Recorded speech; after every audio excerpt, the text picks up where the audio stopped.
안녕하세요. 성모이가 너무 거창하게 소개를 했네.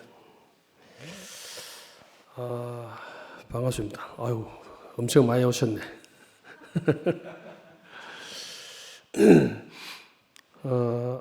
오랜만에 또 이 자리에 선 것 같습니다. 지난주에 갑자기 이제 하라 그래가지고 좀 준비가 좀 미흡해가지고 오늘 잘 될란지 모르겠네. 오늘 제가 지금 제목을 정한 것은요, 하나님 나라를 향해 가는 사람들이란 제목으로 같이 한번 이렇게 교통해 보려고 합니다. 에베소서 1장 4절부터 5절까지 있는 말씀을 먼저 읽어보겠습니다. 곧 창세전에 그리스도 안에서 우리를 택하사 우리로 사랑 안에서 그 앞에 거룩하고 흠이 없게 하시려고 그 기쁘신 뜻대로 우리를 예정하사 예수 그리스도로 말미암아 자기의 아들들이 되게 하셨으니. 아이고, 감기가 좀 있어가지고 죄송합니다.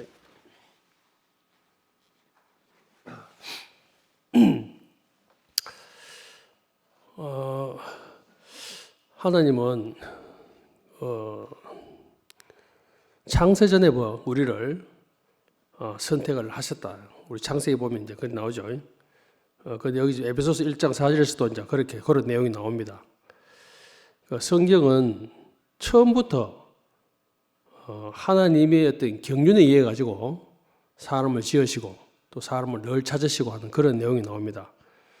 그러니까 우리 인생의 처음부터 하나님은 이 씨를 가지고 계신 분으로서 늘 씨를 뿌리고 농사를 짓는 어떤 그런 농사 지으신 분이다, 이렇게 이야기할 수 있죠. 그런데 여러분 많이 들었지만 원수가 와가지고 가라지를 이제 뿌려놓는 바람에 우리 인생은 그 잡초가 무성한 어떤 그런 황무지 같은 인생을 살았습니다. 그러니까 우리가 예수를 만나기 전 우리는 어디로 와서 어디로 가는지, 왜 태어났는지, 또 왜 죽어야 하는지, 이런 여러 가지 인생의 의문을 인해 가지고 늘 표류하던 어떤 그런 사람들이었습니다. 아마 이 범주에 속하지 않은 사람은 아무도 없을 겁니다. 그런데 우리가 참 지금 돌이켜 보면은, 야, 정말 우리는 다른 세계에 와 있구나. 우리가 지금 누구를 따라가고 지금 어떤 삶을 살고 있는지 우리가 지금 알고 가는 세계에 왔다는 것이 너무나 놀라운 것 같습니다. 전에는 그냥 살고 있으니까, 태어났으니까 그냥 사는 거죠.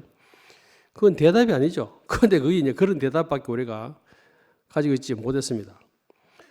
그래서 각자 나름대로 인생에서 자기 목표를 세우고 또 꿈을 키우면서 목표를 향해 열심히 달리는 그런 사람도 있고, 또 좌절하고 주저앉아 있는 사람도 있고, 또 어떤 사람은 아무 목적 없이 그냥 흘러간 대로 사는 사람도, 아주 여러 가지 별의별 사람들이 다 있습니다. 다 한 가지 공통점이 뭡니까? 자기가 목표를 모른다는 거죠. 목적을 모르는 어떤 그런 사람들을 우리가 다 살았습니다.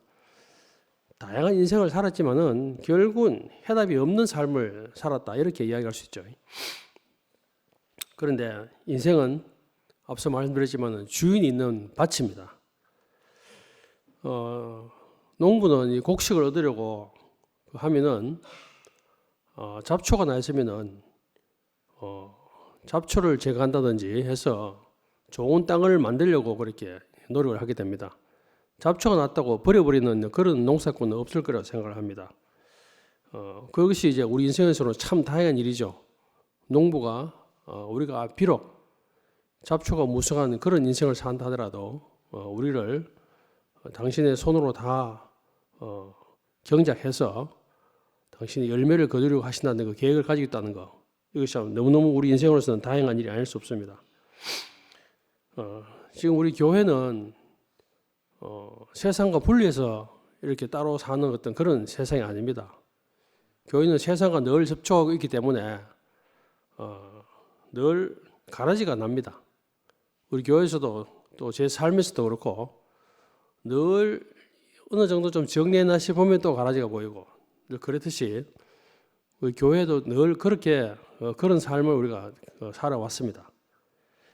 그런데 교회는 그래서 하더라도 교회는 그냥 버려진 땅이 아니고 하나님의 농장이라 할 수 있죠. 그 주인이 있는 밭이란 거죠. 그래서 비록 내 속에 잡초가 있고 가라지가 있고 다 제거되지 않았다 하더라도 우리가 농부 손에 놓여졌다는 거 이거 자체가 참 우리에게 큰 소망이라 하지 않을 수 없습니다. 주인이 있는 밭 그리고 하나님 농장 이게 하나님 나라라고 할 수 있겠죠. 그래서 땅은 농부가 쓸 수 있도록 우리 자신을 내어드리는 것 자체가 우리에게는 할 일이죠. 자, 근데 하나님은 그럼 어떤 사람을 찾고 계신가? 하나님은 우리에게 뭐 큰 어떤 아주 위대한 이런 걸 찾는 게 아니고 당신이 땅을 심을 수 있는 작은 그냥 밭대기 하나만 있어도 당신은 씨를 심을 수 있는 분입니다. 그래서 우리가 저 구약에서 그 하나님이 찾아온 사람들을 이렇게 쭉 이렇게 살펴보면은 여러분이 다 아시는 대로 그 첫 번째로 그 아브라함에 대해서 이제 우리가 좀 이야기해 볼 수 있겠습니다. 아브라함은 아시는 대로 100세 이삭을 낳았습니다. 근데 100세 이삭을 낳았다는 것은 우리가 앞에 늘 들어서 알겠지만은 이삭이 끝났다, 아브라함이 끝났다 이렇게 말할 수 있는 거죠. 그래 아브라함이 죽고 결국 이삭이 나왔다. 다르게 말하면 이삭이 부활했다 이렇게 말할 수 있겠죠. 그러니까 아브라함은 더 이상 자녀를 낳을 수 없다고 그렇게 여겨졌을 때 이제 내년 이맘때 자식을 주겠다 이런 얘기를 들었습니다. 그러니까 아브라함이 어떤 사람이냐면은 결국은 자기 뜻이 끝나고 약속의 자녀를 얻었다 이렇게 할 수 있겠죠. 자, 거기에 비하면은 이제 이삭은 온전한 누림이 된 사람의 어떤 그런 대표라고도 할 수 있습니다. 이삭은 작았지만은 그의 삶은 점점점 커져가는 어떤 창대해져가는 어떤 그런 우리가 삶을 봤습니다. 그래서 늘 가난 데마다 밀렸어요. 밀렸지만은 밀려 다녔는데 늘 더 창대해지고 하는 그런 이삭의 삶을 우리가 볼 수 있습니다. 그리고 이삭은 그 모리아산에 또 바쳐졌잖아요. 그런데 모리아산에 바쳐진 이삭을 보면요, 상당히 우리가 이해하기 어려운 참 면들도 참 많습니다.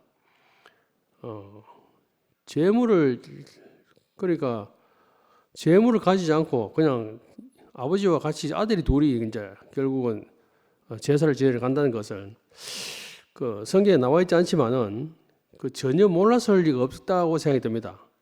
그런데 자기 뜻과 상관없이 결국 아버지가 데려가지고 그를 제단에 올려놓은 거죠. 그런데 결박해가지고 이제 재물을 쓰려고 할 때까지 이삭이 전혀 저항하지 않았다는 건요. 참 놀라운 일입니다. 상당히 정말 우리가 이해하기 어려운 일이지만은 이삭은 정말 그런 사람이었구나. 순종이 몸이 밴 사람, 아버지가 순종한 사람, 아버지가 하라고 하는 대로 따라서 제단에 올려준 아들이거든요. 그런데 우리가 이제 교회생활을 하면서 우리도 늘 이제 많은 경험을 하지만은 결국 하나님은 이런 사람을 우리가 원하는 것이 아닌가. 하나님이 정말 쓰고 싶을 때 쓸 수 있는 어떤 사람, 이삭 같은 사람, 이런 사람을 하나님께서 찾고 계신 게 아닌가. 우리는 또 이런 사람이 또 향해서 우리 가고 있다고 생각을 합니다. 그런데 이런 사람이 그냥 나온 게 아니죠. 결국 아브라함이 100세 돼가지고 그렇게 하나님께 순종할 수 있는 사람이 되었기 때문에 거기서 이삭이 나왔다. 이렇게도 말할 수 있는 것이죠. 그리고 이삭은 다르게 말하면 아브라함이 변화돼가지고 나온 사람이다. 그게 이삭이다. 아브라함의 변화된 사람이 이삭이다. 이렇게 또 말할 수 있겠죠. 100세 아브라함이 바로 그런 사람이 됐다고도 말할 수 있는 겁니다. 그리고 여러분도 잘 아시는 대로 이제 야곱은 언제나 이래 봐도 참 친근합니다. 저 너무너무 야곱과 같은 인생을 많이 살다 보니까 야곱에 대해서 상당히 이해가 참 이해도가 높습니다. 야곱은 하나님의 손에 다뤄진 사람이잖아요.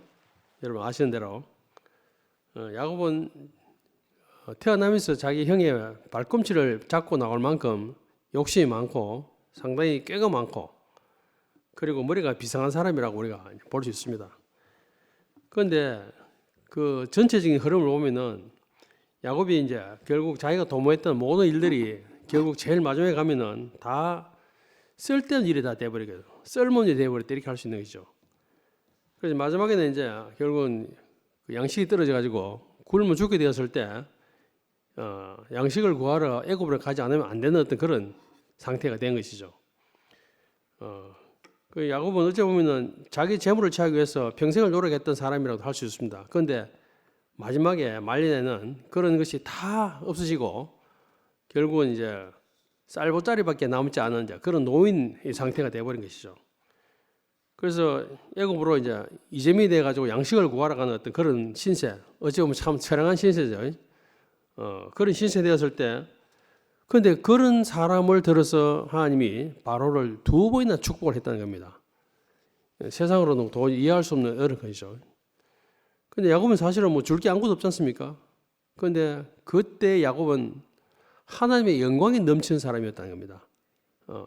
그래서 세상의 왕인 바로를 거지 신세인 야곱이 축복할 수 있다는 것은 우리 전에 들었지만은 더 높은 사람이 아래 사람한테 축복하는 법이라고 했는데 야곱에 뭐가 있었겠습니까? 결국 하나님의 다름을 받고 그는 영광스러운 사람이 됐다는 것이죠. 그래서 하나님의 영광을 이렇게 표현할 수 있는 그런 사람으로 이렇게 변한 야곱을 말하고 있습니다. 하나님은 이런 사람을 또 우리를 또 향해서 우리를 또 다루고 계시다고 생각할 수 있습니다. 그리고 모세를 또 여러분 또 아시겠지만은 40세 때 모세는 애굽의 왕궁에서 정말 많은 그 학문을 배우고 그리고 혈기가 왕성할 때였습니다. 그러나 사람을 죽이고 결국은 광야로 도망가게 됐잖아요. 그러니까 40세 모세를 왜 하나님 쓰지 않으셨는가? 아마 그때는 하나님께서 모세에게 뭐라고 이렇게 말씀하셔도 틀림없이 모세가 그걸 들을 수 없는 사람이었을 것이라고 생각이 듭니다. 근데 80세가 되었을 때 모세는 남의 말을 이렇게 들을 수 있는 자기 주제를 아는 사람이 되었다 이렇게 말할 수 있는 거죠. 40년 동안 광야에서 결국은 이름 없는 양치기로 아무 희망도 없이 어떤 살면서 결국 자기 주제 파악이 됐다 이렇게 말할 수 있는 거죠. 자기가 자기 동족을 위해서 하려고 했던 모든 여러 가지 뭐 그런 그 생각들이 있었지 않겠습니까? 그런 것들이 다 무산돼 버리고 자기 이름도 없는 사람으로 그렇게 광야에 살고 있는 그런 사람, 나는 민족을 위해서 아무것도 할 수 없는 사람, 그런 사람을 여기 있었을 때 그때 여호와의 그 말씀이 들려왔잖아요. 가시떨기에서 타는 불을 이제 보게 된 것이죠. 그때 모세 이리 오너라 하고 이제 그 여호와께서 모세를 부른 것이죠. 하나님 어떤 현상을 보여줬는데 그걸 이제 모세는 이제 하나님의 오라는 어떤 그런 음성으로 들은 것이죠. 그래서 모든 가능성이 다 끝났을 때 결국 80세의 모세가 그런 상태였다는 것이죠. 그러니까 호렙산에서의 어떤 모세는 힘없는 노인, 아무것도 할 수 없는 힘없는 노인. 그 비록 그 도망친 애굽의 왕자의 신분이었지만은 자기는 아무것도 할 수 없는 불가능한 어떤 그런 처지에 있다고 그렇게 말할 수 있는 것이죠. 그때 나는 이다의 신 여호와를 만났습니다. 그리고는 거기서 그는 이스라엘의 인도자라고 그렇게 보냄을 받게 된 사람이 됐죠. 그리고 이제 예수는 죽음에서 부활하신 분 아닙니까? 예수께서 그 3년 반 동안의 공생애를 거치고 마지막에 십자가 가기 전에 겟세마네에서 하신 말씀이 있습니다. 아버지야, 내 마음이 심히 민망하여 죽게 되었습니다. 할 수 있으면 이 잔을 내게서 옮겨주십시오.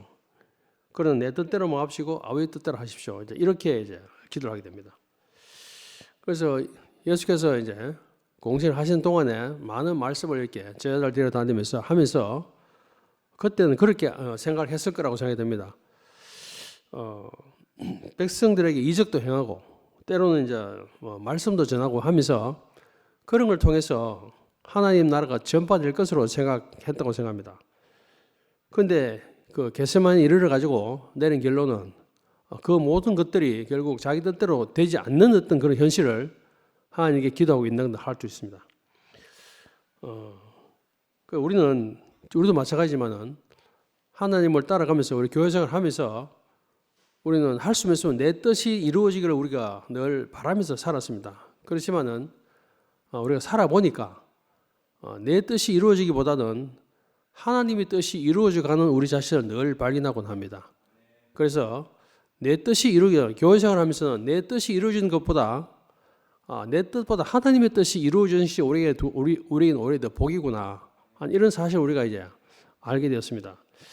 그래서 만약에 우리가 무슨 일을 도모했을 때 우리 뜻대로 안 되지만은 그때는 하나님이 어떤 다른 뜻이 계시구나 하고 우리가 하나님 뜻을 헤아리는 사람이 우리가 되고 있다는 것이 참 은혜인 것 같습니다. 내 뜻대로 안 되는데 여러 가지 이유가 있겠죠. 내가 뭘 잘못해가지고 안 되는 수도 있습니다. 그런데 내가 뭘 잘못 안 해도 또 안 되는 것도 있습니다. 그죠? 그런데 이랬거나 저랬거나 일이 잘 되든 일이 잘못되든 간에 그것이 하나님이 이끄시는 것 동안에 일어난 어떤 그런 일로 내가 여겨질 수 있다면은 그건 참 복된 해석이라고 생각이 듭니다.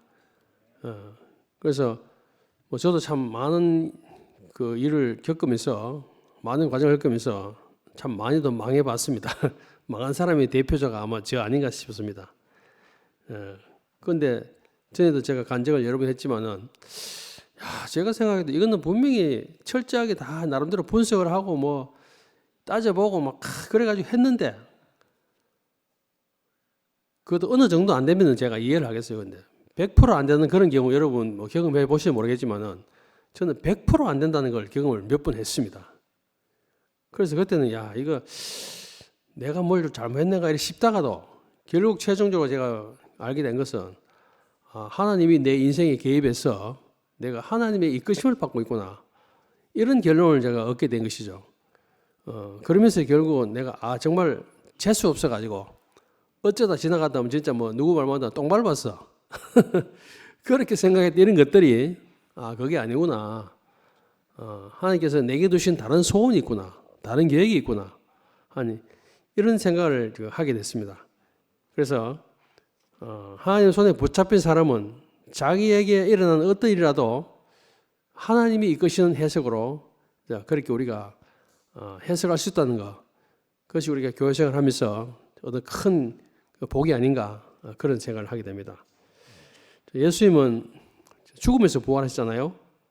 근데 이거는 예수님이 부활할 때 그때 예수님이 그때 부활한 것이 뭐 아니라고 이제 우리가 볼 수 있죠. 그러니까 앞서 말했던 아브라함과 이삭과 야곱과 모세 이런 사람들이 사실은 그들의 삶을 통해 가지고 다 십자가를 경험하고 있었다 이렇게 말할 수 있는 것이죠. 그런데 예수가 결국은 그 앞서 있던 이런 사람들의 십자가의 완성을 이루었다 이렇게 말할 수도 있는 것이죠. 예수님이 갑자기 부활했다 이렇게 볼 수 없는 겁니다. 그리고 사실은 우리가 지금 우리에게 온 이 하나님 나라는 갑자기 하늘에 떨어진 게 아니지 않습니까? 앞에서 많은 그 선지자들과 그 많은 그 예언자들과 하나님을 따랐던 그 예수를 따랐던 많은 사람들과 그 모든 것이 다 어우러져 가지고 결국은 그 예수 한 사람 안으로 다 이렇게 다 집약이 됐고 또 그 이후도 수없이 많은 사람들이 주님을 따르는 많은 사람들의 어떤 경험들이 결국 다 모여가지고 오늘 이 교회 안으로 녹아들어 가지고 결국 우리 삶에 다 영향을 주고 있지 않는가 그렇게 우리가 말할 수 있는 것이죠. 그래서 사도들과 선지자 터위에 세워졌다고 말할 수 있지 내가 뭘 잘해가지고 할 수 있다 이렇게 할 수 있는 것이 그렇게 말할 수 있는 것이 없죠. 그래서 우리 앞서 지나간 많은 성도들이 있어서 우리가 오늘 우리가 있다 이렇게 그들에게 참 우리가 참 감사를 표해야 될 거라고 생각이 듭니다. 그래서 역사적으로 아까 말씀드린 것처럼 예수께서 십자가에 죽고 부활한 거지만은 이 실제 안에서는 아까 말씀드린 아브라함 때부터 이미 부활이 있었다 이렇게 말할 수 있는 거죠. 이 부활의 릴레이가 예수한테 와서 완성되었다 이렇게 볼 수도 있죠. 그래서 우리도 이 부활의 대열에 참여하고 있다 이렇게 말할 수 있죠. 날마다 죽고 부활하고 사실 우리도 교회 생활 속에서 날마다 죽고 부활하고 이런 우리가 생활을 통해 가지고 하나님의 목적과 계획이 이루어지는 영역 안에 우리가 지금 살고 있다 이렇게 말할 수 있는 것이죠. 그래서 우리가 앞서 이렇게 많은 사람들의 어떤 그런 경험들 우리가 보면서 우리도 오늘 우리 교회 안에서 십자가로 처리된 사람으로서 우리가 늘 우리가 교회 생활을 하고 있다고 할 수 있는 것이죠. 그래서 우리가 무슨 일을 만나든 아까도 조금 말했지만 무슨 일을 만나든 항상 우리는 십자가의 죽음 앞에 서 있는 사람으로 우리가 여겨진다면은 이것도 참 우리에게 복된 그 삶이 아닌가 그런 생각을 하게 됩니다. 만약 우리가 이 십자가를 피해버리면은 우리에게 나올 곳은 결국은 선악과밖에 더 있겠습니까? 선악이냐 아니면은 하나님의 손길이냐 결국은 둘 중 하나죠. 그래서 전에 우리가 그리스도 밖에 있을 때는 우리는 사람을 우리가 살릴 수 있는 것이 아무것도 없었습니다. 죽이면 죽였지 사람을 살릴 수 있는 것이 우리에게 아무것도 없었어요. 내가 나라고 내가 이런 사람이다라고 내세울 수 있는 어떤 이런 것들은 전부 다 알고 보면은 선악과의 지식으로 말미암은 것들 아닙니까? 그러니까 이런 것들은 우리가 죽음 앞에 서면요 사실은 아무런 소용이 없는 것이죠. 아무 소용 없는 것이죠. 그래서 지식으로 쌓아올린 이 세상은요 결국 우리 생명이 끝날 때 참 허망해집니다. 그런데 비록 흙으로 지어진 사람일지라도 우리는 하나님을 표현할 수 있는 존재로 지어졌다. 이것이 우리에게 참 영광스러운 것이지 않습니까? 이게 인생 최대 영광이라고 말할 수 있는 것이죠. 자, 그래서 농부가 찾는 농부는 좋은 땅을 늘 찾기를 원합니다. 그런데 농부가 좋은 땅을 찾지만은 이 좋은 땅이라는 것이 그냥 생기는 게 아니지 않습니까? 우리가 지금 농사 지어본 분들은 알겠지만은 아주 기름진 땅도 있고 정말로 어떻게 운이 좋아가지고 막 이렇게 모든 퇴비가 된 이런 것들이 모여가지고 농사가 잘 되는 그런 땅도 있긴 있습니다만은 저절로 생기는 것이 아니고 농부가 있어가지고 농부 손을 통해서 만들어지는 땅 이런 땅이 정말로 그 좋은 땅이 될 수 있다 이렇게 할 수 있죠. 그래서 비록 우리 스스로가 척박한 땅이었다 하더라도 우리는 농부를 만나가지고 농부가 있는 사람이 됐다는 것이 그것이 은혜라고 생각이 됩니다. 그래서 농부가 갈고 그 다음에 개척하고 뒤집고 그래가지고 거름을 주고 이렇게 오랫동안 이래 밭으로 경작할수록 땅은 더 좋은 땅이 되겠죠. 광주에 가니까 전라도 광주에 가니까 아주 그 붉은 흙들이 많던데 그 붉은 흙들이 거의 그것도 생땅이라 하더라고요. 제가 또 들어보니까 거의 좋은 땅인 줄 알았는데 색깔이 좋길래 좋은 줄 알았더니 그게 아니라 그러더라고요. 그래서 이 생땅은요 문제가 그런데 씨를 심으면은 곡식이 잘 자라질 않거든요. 그런데 농부의 손에 이끌려 가지고 갈리고 거름주고 이렇게 하다 보면은 이제 그 씨를 뿌리면은 농사가 잘 되는 땅으로 이제 변하는 것이죠. 이렇게 농부의 손이 이렇게 가면은 땅의 어떤 고유한 성질 이런 것들은 없어지고 땅이 이제 변하는 것이죠. 그래서 농부가 정말 농사 짓고 싶은 좋은 땅으로 그렇게 이제 땅이 바뀌는 것이죠. 이런 땅이 좋은 땅이죠. 이것이 결국은 농사 짓는 것으로 비유됐지만은 결국 우리 교회 생활 안에서도 우리가 이런 좋은 땅으로 그렇게 하나님 손에 이끌려 가지고 우리가 늘 이렇게 참 뒤집어지고 엎어지고 하면서 우리가 좋은 땅으로 그렇게 변해가고 있다고 생각이 됩니다. 이 생땅은 아까 말했지만 척박해가지고 농사를 마음대로 지을 수가 없습니다. 그래서 하나님 손에 우리가 붙잡기 전에 우리 삶을 되돌아보면요, 무슨 일을 당할 때마다 정말로 왜 하필이면 나한테 이런 일이 생겼지? 난 참 운도 없다. 별의별 이유로 이제 남 탓을 우리가 많이 했습니다. 그래 하다 결국은 마지막에는 하나님 탓까지 하는 이제 그런 일들도 있었습니다. 자, 비록 그랬던 사람이라 할지라도 하나님이 내 인생을 이끌어 가신다면은 하나님의 경륜이 하나씩 이루어져서 우리가 좋은 땅으로 이렇게 변해갈 수도 있다는 것이죠. 그리고 우리 교회 생활하면서 우리가 꼭 유념해야 될 것이 소화력을 키워야 될 필요가 있다고 늘 보여지거든요. 우리가 여러분 음식을 먹을 때 소화를 잘 시킨 사람은 뭘 먹어도 맛있게 먹습니다. 그죠? 그리고 소화도 잘 시킵니다. 그런데 위장이 약하면요, 음식은 이런 음식은 이래서 안 맞고 저런 음식 저래서 안 맞고 자꾸 골라 먹게 되죠. 그래서 음식을 먹을 때마다 내가 먹을 만한 게 있나 없나 또 자꾸 살피게 돼요. 그런 게 참 피곤합니다, 그죠? 그리고 또 음식을 먹을 때 내 기호를 잘 알고 누가 딱 맞게 음식을 내놓으면 정말 좋겠는데 늘 그럴 수도 없지 않겠습니까? 그런데 간만 맞으면은 아무 음식이라도 먹을 수 있는 사람 그런 사람은 뭐 맛이 이러니 저러니 뭐 그렇게 할 필요가 없지 않습니까? 그래서 우리 소화력을 키우는 것이 우리 건강해지는 비결 아닌가, 교회 생활을 건강하게 하는 비결 아닌가, 그런 생각을 하게 됩니다. 그래서 음식을 자꾸 가리다 보면요, 이 사람은 이래서 마음에 안 들고, 이 음식은 이래서 마음에 안 들고 하듯이 이 사람은 이래서 마음에 안 들고 저 사람은 저래서 걸리고 자꾸 이제 그렇게 이제 우리가 자꾸 가리게 되잖아요. 결국 뭐 때문에 그렇습니까? 내 마음에 드냐 안 드냐 이 문제 아니겠습니까? 내 기준에 안 맞나? 교회에서도 우리가 이 문제에 우리가 매달리게 되면요, 내 마음에 드냐, 내 기준에 맞냐, 여기 우리가 자꾸 매달리다 보면은 자꾸 교회 생활이 자꾸 힘들어지고 어려워집니다. 그래서 우리가 이런 문제에서 떠나가지고 정말 표면적인 어떤 사람이 아니라 그 속 사람을 보고 우리가 하나님의 눈으로, 그리스도 눈으로 보는 그렇게 우리가 그리스도로 만나야 되는 어떤 그런 관계로 우리가 바뀌어야 되지 않겠는가.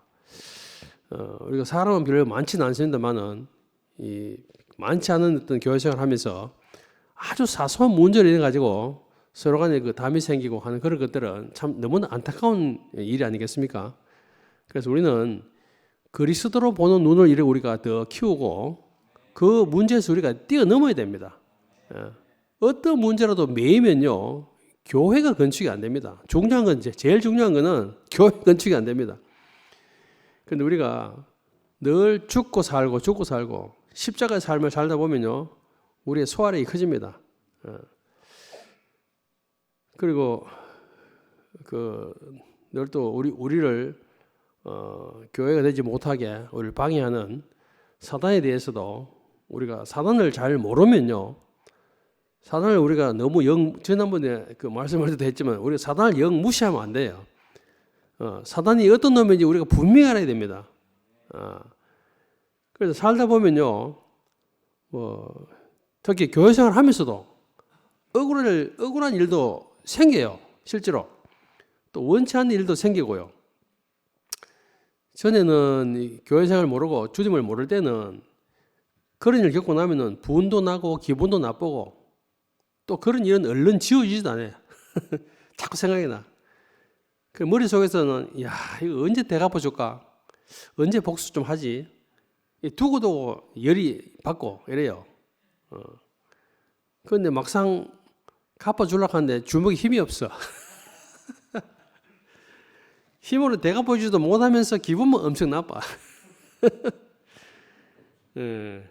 세상에서는 그냥 아이 참 뭐 어쩔 수 없다 뭐 진짜 뭐 재수 없다 뭐 내가 어쩌다 저런 인간 만나지 하고 그냥 뭐 치아부르면 되는데 교회는 그럴 수가 없잖아요. 함께 살아야 되는 사람이잖아요.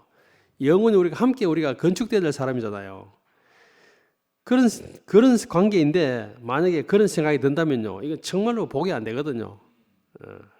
그래서 어떨 때 보면은 내가 잘못한 일도 아니라 상대가 거의 99.9% 잘못했어.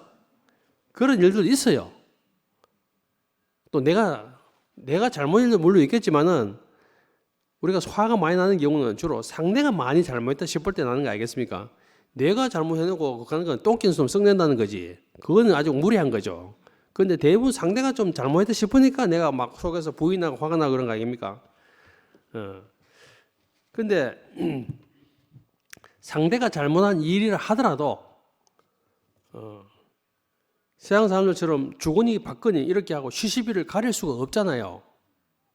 교회 사람하고 시시비 끝까지 가리면 뭐 해야 됩니까? 완전히 깨지는 거죠. 완전히 관계가 완전히 깨져버립니다.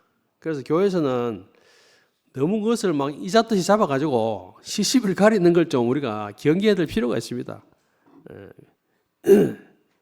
그래서 끝까지 시시를 가지 말고 화가 나니까 말은 하고 하지만 적당히 하고 말아야 돼요. 그리고 하나님이 어떻게 하시는지 하나님에게 우리 결과를 맡겨야지. 성경에는 그런 말 있잖아요. 원수 갚는 것은 내게 있으니 내게 맡겨라. 근데 원수를 내가 갚으려고 하니까 이제 시끄러운 겁니다. 우리 하나님 말씀에 보면 이런 말씀이 있어요. 그 말씀에 우리가 의존하고 결국 우리 개인적인 어떤 시시비는 조금 내려놔야 되는 거예요. 그래서 그런 일들에 휘말리면은 정말 복이 안 됩니다. 안 되고 그 사람을 고쳐가지고 그 사람에게 잘못했습니다 하고 사과를 꼭 받으면은 반분이 풀릴 것 같아. 근데 사실은 안 그래요. 안 그렇습니다. 상대방이 잘못하긴 했어. 근데 잘못하더라도 또 거기에 걸려지는 내가 또 있잖아요. 안 걸리면 다행인데 상대방이 분명히 잘못했어. 난 조금 잘못했고 상대방 많이 잘못했어. 그렇기 때문에 상대방에만 다 그렇게 책임을 돌릴 수 없는 것이 걸리는 나도 있다는 겁니다. 어쩔 수 없이. 왜 그렇겠습니까? 내가 적극적인 내가 뭐 그런 모습은 안 비쳤다 하더라도 결국은 그 사람과 내 안에 서로 간에 결국 선악과가 부딪힌 거 아니겠습니까? 문제는 선악과가 충돌한 것이지. 그죠? 그래서 서로의 옳고 그름이 충돌한 것이죠. 그래서 뭐 제3자를 내세워가지고 두 사람 어떻게 싸웠냐 물어보고 네가 판단해봐라 이래가지고 객관적으로 이야기해봐라 이렇게 해가지고 제3자한테 판정을 받는다고 속이 풀리겠습니까? 그것도 풀릴 일이 아닌 것 같아요. 상대가 훨씬 잘못했다 하더라도 또 어떤 경우도 내가 잘못할 수 있어요. 그런데 누가 얼마나 잘했고 더 잘못했고 이런 관계를 정리한다 해도 100% 인정이 안 돼요. 그래서 그런 문제에서 우리가 매이면 안 되기 때문에 우리가 할 수 있으면 그런 문제가 생기면은 정말 우리가 그 레이기에 나오는 벽에 부딪히면은 뛰어넘는 메뚜기 같은 말이요. 귀뚜라미 같은 게 긴 다리로 뛰어넘듯이 교회 생활하면서 우리는 그걸 뛰어넘어야 돼요. 끝까지 부딪혀가지고 누구 박 터지나 보자 하면 안 됩니다. 그래서 자 이럴 때 그럼 우리가 어떻게 해야 되냐? 처방전이 있죠. 방금 말했듯이 뛰어넘어야 됩니다. 그리고 이제 그 뛰어넘는 그 내용이 히브리서 12장 22절에 나오는 그 바로 새 언약의 중보자이신 예수와 및 아벨의 피보다 더 나은 것을 말하는 뿌린 피. 이 뿌린 피, 아벨의 피보다 더 나은 피가 우리한테 필요하다는 겁니다. 여러분 과거에 제 간증 들어보신 분들은 아마 기억하실 겁니다. 제가 1998년도에 IMF 때 은행에서 나오게 됐습니다. 그 당시에 집사람하고 제가 너무 이제 대화가 잘 안 통하고 갈등이 심해가지고 제가 도망쳤을 때였어요. 제가 87년도에 집을 나가가지고 92년도에 돌아왔거든요. 그런데 그 92년 하필이면 그 92년도에 제가 근무하던 그 은행에서 그 예금 유치를 위해서 나갔다가 순복음 대구교회에 있는 교인을 만났어요. 그래서 교회를 떠나 있으면서도 그래도 나는 이열래 목사님 말씀 전한다고 그 사람한테 가가지고 우리 목사님 말씀 막 전하고 이랬거든요. 교회 떠나 있으면서도. 그러다 보니 그 사람하고 관계가 생겨가지고 보니까 좀 척은하더라고. 막 그렇게 막 기술은 있는데 애를 막 쓰는데도 자기가 만든 제품이 안 팔리고 해서 제가 보기 좀 척은하기도 하고 이래가지고 어쩌다 보니까 제가 보증을 잘못 썼어요. 정말 그 사람을 믿고 보증을 썼는데 결국 나중에 보니까 그 사람이 저한테 속인 부분이 있더라고요. 저도 그때 이제 제가 좀 그 약한 부분이 사람을 참 잘 믿는 것이 있어요. 누가 뭐라고 하면은 에이 저놈이 거짓말이 이게 아니고 누가 말하면은 야, 오죽하면 저런 말 하겠나 이런 생각이 드는. 그래서 남의 말 참 잘 믿어요. 귀가 얇아. 그래가지고 보증을 썼는데 92년도에 보증을 썼는데 97년까지 5년 동안 그 문제가 해결이 안 되는 거라. 근데 여러분 아시는 대로 97년도에 IMF 터졌죠. 근데 IMF 딱 터지고 나니까 그 5년 동안에 그 사람을 살려가지고 돈을 받으려고 하다 보니까 이 결국은 이 보증 그 규모가 커져 버렸어. 그런데 이제 딱 IMF가 터진 거예요. 그러니까 뭐 그 사람은 워낙 신용도가 낮아가지고 돈을 조달할 능력이 없어가지고 제가 이제 좀 돈을 조달해가지고 살려 갚으려고 하다가 이제 돈이 많이 늘어났어요. 그 IMF 딱 터지니까 금리가 그 대출 금리가 막 확 치솟아 가지고 뭐 20몇 프로, 30% 막 이래 오르니까 그 제가 한 달에 갚아내야 될 돈이 800만 원. 그때 제가 이제 은행 봉급이 한 그 정도 됐어요. 한 달 봉급이. 그래 봉급 받아가지고 딱 털으면 끝이라. 그런 정도가 돼버린 거라. 그때 제가 이제 지점장 나가기 바로 직전에 고참 차장이었는데 인사 적체 때문에 좀 밀려 있었는데 IMF 딱 터졌어요. 그래서 제가 보니까 그 사람이 갚으면 좋겠는데 이 사람이 빈털터리라. 기술은 있는데 아무것도 가진 게 없어. 할 수 없이 이제 제가 이제 돈을 물어내야 되는데 약 4억을 물어내야 됐어요.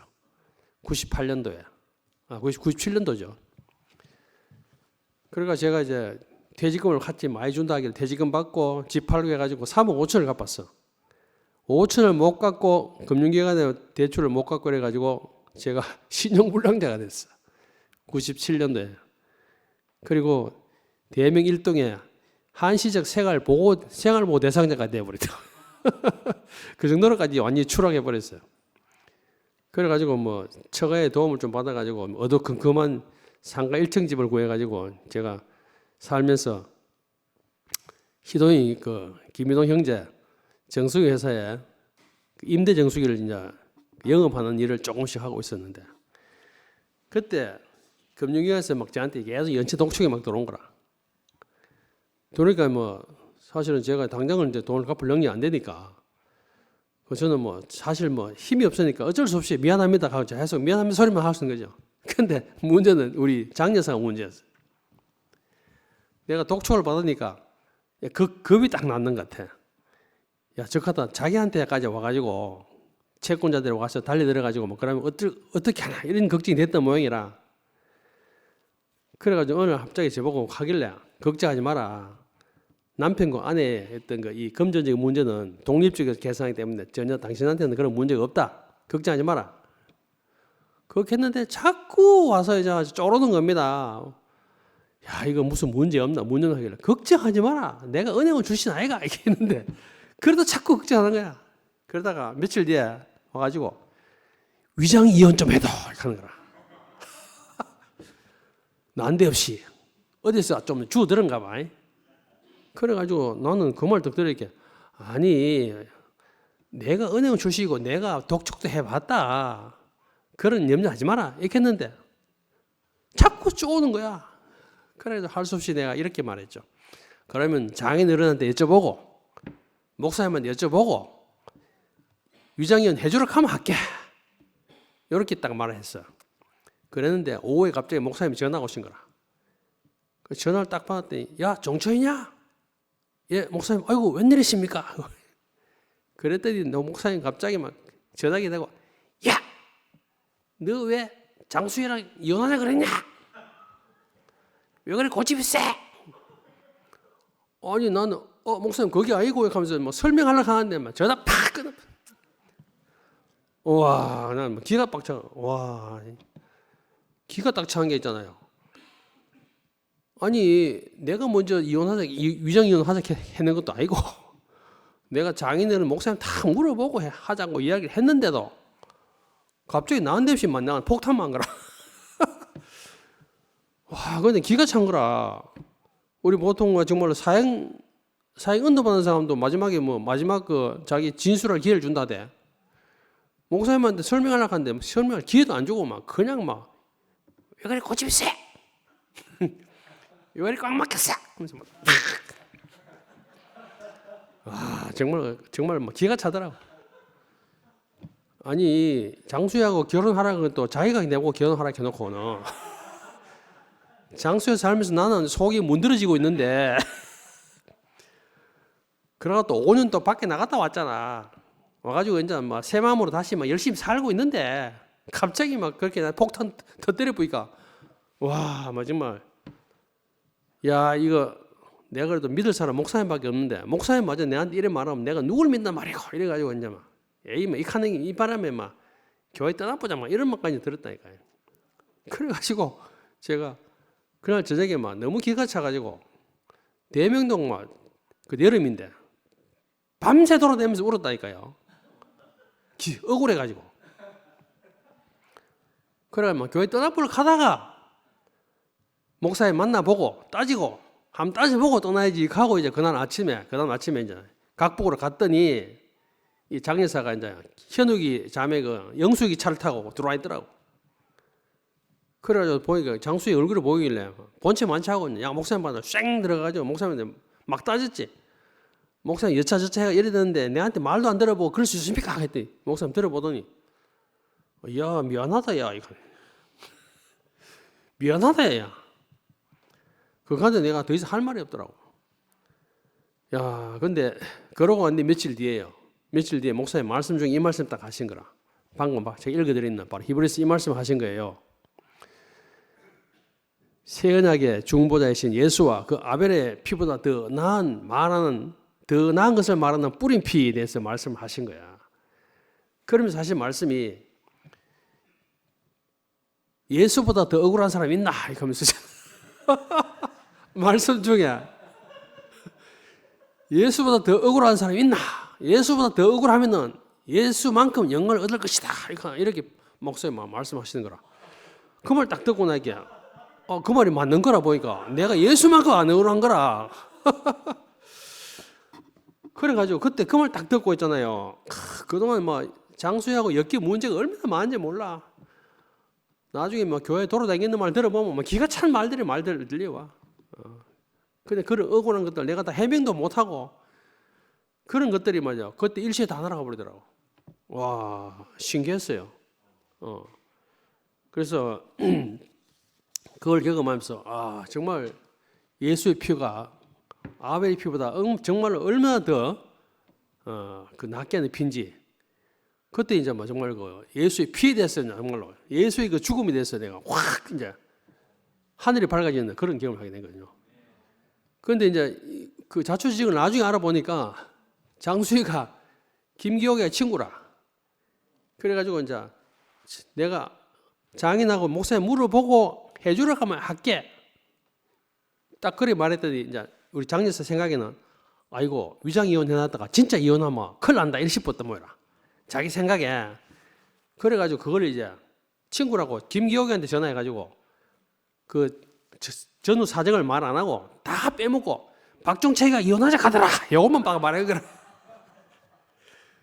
그게 또 김기옥이 내한테 전화 물어보면 알겠네. 안 물어보고 목사님한테 바로 때려가. 목사님 박종채가 장수하고 이혼하자 했답니다. 목사님은 내한테 확인도 안 해보고 야 정말 참 억울한 참 그런 그 참 경험을 했거든요. 근데 아벨은 정말로 아무 잘못도 안 했는데 형한테 맞아 죽었으니까 얼마나 억울하겠습니까? 그죠? 그런데 예수의 피는 그런 세계에 속한 게 아니고 정말 그분은 아무 죄도 없으신 분인데 아담이 속한 그 어둑한 큼한 그 세계에 속한 분이 아니에요. 거기서 우리를 속량하신 그분의 피 앞에서 정말 우리는 아무 할 말 없는 자로 드러나게 된 것이죠. 억울하냐 억울하지 않냐 이런 세계가 아니라는 거죠. 그런 차원의 문제가 아니라는 겁니다. 그래서 우리가 정말 교회 생활하면서 많은 일을 겪지만은 우리가 이런 일을 겪을 때마다 우리가 십자가 앞으로 다른 세계를 우리에게 이렇게 돌아가는 것이 참 필요하다는 그런 생각을 해봅니다. 그리고 결국 이제 우리가 옛날에 노래도 많이 부르셨죠. 가시밭에 백합화 노래 많이 불렀습니다, 그죠? 그리고 이런 것도 간증도 많이 했습니다. 백합화는 난 잘은 모르지만은 향기가 참 좋은 꽃이라고 이야기 들었거든요. 근데 피어 있기만 하면은 향기가 안 나니까 백합화의 진가가 드러나지 않잖아요. 근데 바람이 불면은 이제 뭐 가시에 찔려가지고 백합화의 진한 향기가 진동을 하고 백합화가 정말 어떤 꽃인지 이렇게 확 다 드러나는 것이죠. 그래서 우리는 아무 일도 없으면 좋겠지만은 이런저런 일을 겪으면서 오히려 그 일을 통해 가지고 우리가 더 그리스도를 살아내는 그런 우리가 경험을 하게 된다는 것이 참으로 은혜인 것 같습니다. 우리가 좀 그래서 우리가 어떤 여러 가지 일을 우리가 겪을 때 로마서에 있는 또 8장 6절에 있는 말씀을 제가 오늘 보면서도 보게 됐는데요. 육신의 생각은 사망이고 영의 생각은 생명과 평안이다. 그래서 우리가 똑같은 일을 겪어도 육신의 눈으로 보면은 사망입니다. 그런데 그리스도의 눈으로 보면은 거기서 우리가 다른 것을 추수할 수 있는 그런 것을 우리가 얻게 되는 것이죠. 그래서 사탄은 늘 우리를 걸려 넘어지게 한 자를 우리가 늘 알고 있습니다. 그죠? 사탄은 지금 어디서 뭐 하고 있습니까? 늘 묻지만 사탄이 어디 있습니까? 사탄은 딱 어디 있었냐면은 교회 주위를 배회하다가 어디 걸려 넘어지게 할 사람 없나 찾고 있습니다. 늘 교회 안에 돌아다니고 있어요. 교회 안에 사탄이 늘 교회 안에 와 있다니까요. 사탄이 저 어디 멀리 가는 생각하면 오사입니다. 그래서 사탄은 기회만 있으면은 우리를 기만하고 어떤 문제에 매여가지고 헤어나지 못하게 특별히 하다는 한일은 분열을 조장합니다. 우리가 왜 저기 쓰다가 여기 와 있죠? 분열을 조장하는 문제 때문에 여기 와 있는 겁니다. 딴 거 없습니다. 다른 이유 한 개도 없어요. 우리가 그들과 뭐 원수를 졌습니까? 다 가까운 사람들이고 다 반가운 사람들입니다. 그런데 계속 분열을 조장하는 것 때문에 결국 우리가 이렇게 밀려 나와 있는 겁니다. 그래서 자기대로 더 합당한 이유를 가지고 있다. 그렇게 여기게 만들어요, 자꾸. 내가 더 합당하다. 아까도 말했지만 내 생각이 더 맞다. 내 말이 더 맞다. 이렇게 그렇게 자꾸 옆에서 부추긴 자입니다. 그래서 여기서 말하는 육신의 생각은 결국은 나를 기준으로 바라보는 시각을 말하는 거죠. 내 마음에 맞나? 내가 즐겁나? 내가 기쁘나? 내가 편하나? 뭐 이런 것이죠. 결국은 다 거기에 걸리는 겁니다. 내게 불편한지, 그죠? 내게 기분 나쁜지, 기분 좋은지 다 이겁니다. 이렇게 보기 시작하면요, 사방에는 걸린 사람 투성입니다, 사실은. 그렇죠? 이 사람은 이래 걸리고, 저 사람은 저래 걸리고, 내 마음에 맞는 사람 별로 없어요. 그래도 어느 정도 우리가 좀 이렇게, 좀 그래도 참, 살면서 많은 참 좋은 것을 많이 우리가 주위에서 좋은 말을 많이 들었기 때문에 그래도 우리가 좀 많이 점잖해가지고 우리가 적당히 넘어가줘서 그렇지. 진짜 내 마음에 드나 안 드나 이렇게 따지기 시작하면요, 내 마음에 딱 맞는 사람 별로 없습니다. 여러분 미안합니다.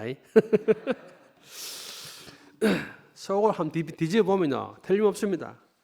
안 물어봐도 비디오입니다. 그래서 이런 사고방식이 이제 편만에 있어요, 세상에는. 이런 세상에서 어떻게 화해가 되고 어떻게 원만한 관계를 맺고 살 수 있겠습니까? 세상에는 처세수라는 게 있으니까 적당히 그렇게 넘어갈 수 있겠죠. 그렇지만은 우리가 늘 듣듯이 아무리 친해도요, 친한 친구 아킬레스 건 건드리면 난리 납니다. 그죠? 예. 친한 친구의 아픈 데를 건드리면 절대 안 돼요. 그러니까 너무 친하면 사고 칩니다. 적당히 친해야 돼요, 세상에는. 그래서 정말 팍 부딪히면요, 더 친하고 덜 친하고 없어요. 건드리면 완전히 원수됩니다.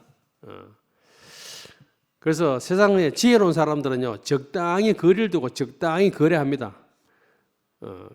그런데 좀 어떤 사람들은요, 막 머리 막 헤딩하고 막 서로 부딪히고 막 싸우고 어떤 몸싸움하고 뭐 그런 사람도 있습니다. 그런 사람들 좀 시끄러죠. 시끌시끌시끌벅적합니다. 그런데 지혜롭게 살든 어렵게 살든요, 다 그 범존에 있으면요, 다 지팔지연들이밖에 안 돼요. 다 자기 중심적이에요. 이렇게 사는 사람한테 사단이 막노릇 하는 겁니다. 이렇게 사는 사람한테. 그런 사람은요, 속이 먹기가 너무 쉬워. 이런 사람이 저런 사람이거든요. 다 선악과로 무장이 돼 있잖아요. 예? 상대방을 보는 눈이 얼마나 예리한지.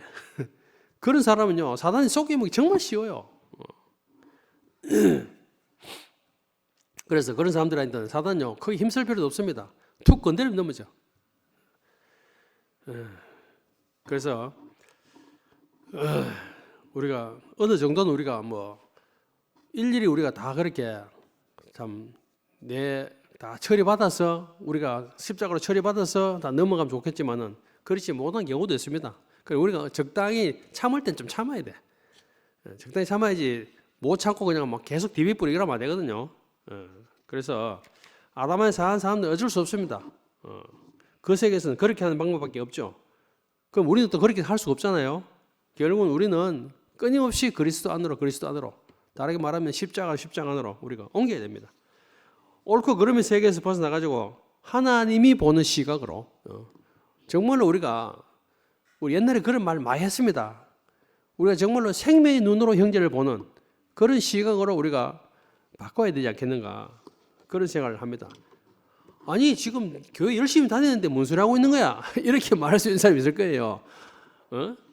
열심히 다니고 있던 뭐 난데없이 생명의 세계를 옮기다니 우리가 생명의 세계에 살고 있는데 이렇게 생각할 수 있는 분이 있을지 모르겠는데요. 아닙니다. 천하에 있는 내국을 다녀도요. 내가 아직 옳고 그름의 시각으로 형제를 보고 있고 사람 보고 있다면요. 우린 또 옮겨가야 돼요. 어디로 가야 되죠? 선악과로 말미암지 않은 생명의 세계로 옮겨가야 됩니다. 교회 열심히 다닌다고 내가 거기서 벗어나 있는 거 아닙니다.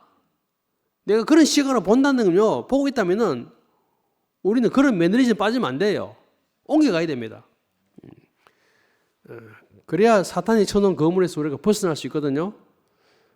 십자가 앞에 내 자식도 내려놓고 늘 십자가를 앞에 두고 사는 삶을 우리가 사는 것이 참 필요하다고 생각됩니다.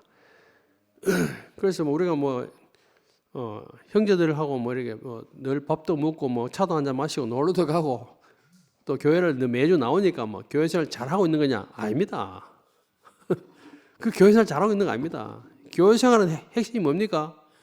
건축의 생활이 교회 생활입니다. 그냥 좋은 관계 맺고 좋은 말하고 그거 교회 생활 아닙니다. 우리 분명히 구분할 줄 알아야 돼요.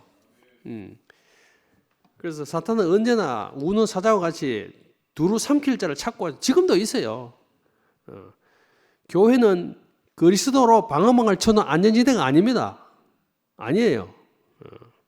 그래서 교회 안에까지 사탄이 기어들어가지고 사소한 문제부터 큰 문제까지 다 자꾸 옆에 건드려. 자꾸 옆에서 부추기죠. 그런 의미를 하는 것을 우리가 분명히 알고 우리가 늘 경각심을 우리가 가져야 될 필요가 있다고 생각을 합니다. 그래서 교회 생활은 좀 전에도 말했듯이 십자가의 삶의 결과로 건축돼 가는 겁니다. 교회는 며칠 전에도 우리 수에서도 그걸 얘기했지만은 우리가 거듭난 사람이 모여있다고 교회가 됩니까? 우리가 새 생명을 가지고 있다고 교회가 됩니까? 아닙니다.